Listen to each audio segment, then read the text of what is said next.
എന്തൊന്നും സംസാരിക്കാതെ? താഴെ എല്ലാരും വെയിറ്റ് ചെയ്യുന്നുണ്ട്. എന്നെ കല്യാണം കഴിക്കാന്ന് വെച്ച് കഴിഞ്ഞാ 5 കണ്ടീഷനും 3 ടെസ്റ്റും പാസ്സാവണം.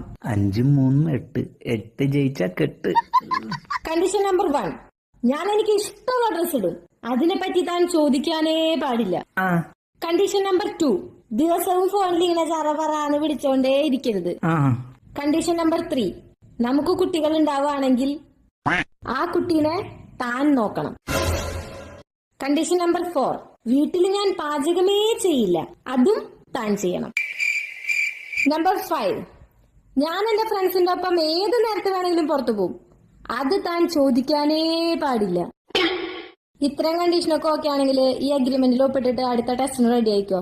അല്ലാന്നുണ്ടെങ്കിൽ ഒരു ഗ്ലാസ് ചായയും കുടിച്ചിട്ട് നേരെ വിട്ടോ. എനിക്കും പെണ്ണ് കെട്ടണം. ശരി, ഇനി അടുത്തത് ടെസ്റ്റ്. താനെന്തെങ്കിലും വന്നേ. എന്താ തന്റെ പോക്കറ്റില്? അത് കുറച്ച് മുറുക്കെടുത്താ. ഞാൻ ചെല്ലുമ്പോഴേക്കും താഴെയുള്ളവരൊക്കെ തീർത്താലോ. എടുത്തു വന്നേ. എന്ത് ചെയ്യണ്?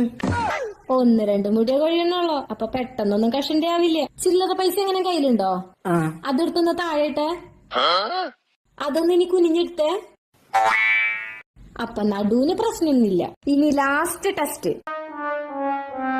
എന്താ കുട്ടി അവന്റെ അടുത്ത് പറഞ്ഞേ? 90s കിട്ടാന്നല്ലേ പറഞ്ഞേ? അപ്പൊ സ്പെയർ പാർട്സ് ഒക്കെ ഒന്ന് വർക്ക് ചെയ്യുന്നുണ്ടോ നോക്കണ്ടേ? രാവിലെ തൊട്ടേ ഫോണില് കുത്തി കളിച്ചിട്ടല്ല, പാടത്തെ വെയിലത്തെ ഓടി കളിച്ചിട്ടാ ഞങ്ങള് വളർന്നേ. കള്ളും കഞ്ചാവും ഒന്നല്ല, ഉപ്പ് സോഡയും നാരങ്ങ വെള്ളായിരുന്നു ഞങ്ങളുടെ ലഹരി. സൂപ്പർമാനും സ്പൈഡർമാനും ഒന്നല്ല, ശക്തിമാനായിരുന്നു ഞങ്ങളുടെ ഹീറോ. വിഷ്ണു കറങ്ങി കാണിക്കടാ.